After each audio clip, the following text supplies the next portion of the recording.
میں نے بندگی کا طریقہ پرندوں سے سیکھا جن کے گھونسلے طوفانی راتوں میں تباہ ہو جاتے ہیں، مگر صبح ہوتے ہی وہ شکایتوں کے بجائے اللہ کے حمد و ثنا میں مصروف ہو جاتے ہیں۔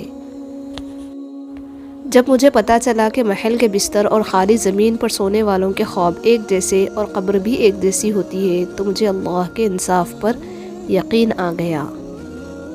اپنا فائدہ سوچے بنا سب کے ساتھ اچھائی کا معاملہ کیجیے، کیونکہ جو لوگ پھول دیتے ہیں ان کے ہاتھوں میں خوشبو ضرور رہ جاتی ہے۔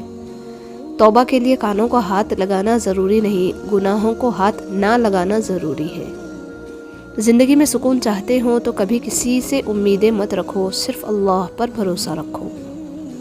کپڑے انسان کے بدن کو ڈھانپتے ہیں اور گفتگو انسان کی شخصیت کو۔ خونی رشتوں میں جب دوریاں بڑھ جاتی ہیں تو اپنوں کی خبریں غیروں کی زبانی سننے کو ملتی ہیں۔ نیکیاں کرتے جاؤ اور دریا میں ڈالتے جاؤ، جب کبھی زندگی میں طوفان آیا تو یہی نیکیاں کشتی بن جائیں گی۔ کسی کی خدمت میں پیش کیے جانے والے تحفوں میں سب سے بہترین تحفہ احترام ہے۔ عاجزی یہ ہے کہ آپ دفتر میں داخل ہوتے وقت گیٹ پر کھڑے چوکیدار کو بھی اسی طرح سلام کریں جس طرح دفتر کے اندر پہنچ کر اپنے باس کو کرتے ہیں۔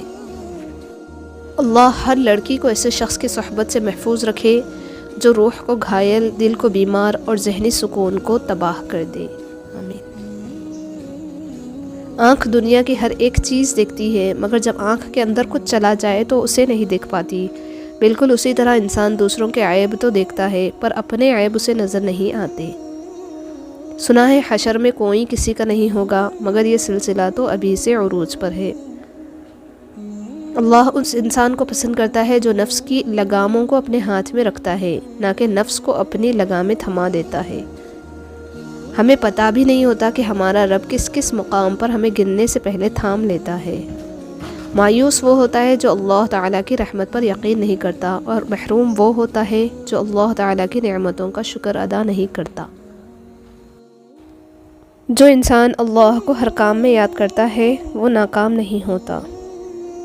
خونی رشتے وہ وٹامنز ہوتے ہیں جن کے بغیر انسان اپنی جوانی تو گزار سکتا ہے مگر بڑھاپا نہیں۔ گناہ نہیں چھوڑتے تو توبہ بھی مت چھوڑو، انشاءاللہ توبہ کی برکت سے گناہ چھوٹ جائیں گے۔ حضرت علی رضی اللہ عنہ نے فرمایا کہ اپنا سر اونچا رکھو کہ تم کسی سے نہیں ڈرتے، لیکن اپنی نگاہیں نیچی رکھو تاکہ پتہ چلے کہ تم ایک باعزت گھرانے سے تعلق رکھتے ہو۔ حضرت علی رضی اللہ عنہ نے فرمایا کہ اللہ کبھی دو مخلص لوگوں کو جدا نہیں کرتا، جدا تب کرتا ہے جب دونوں میں سے کوئی ایک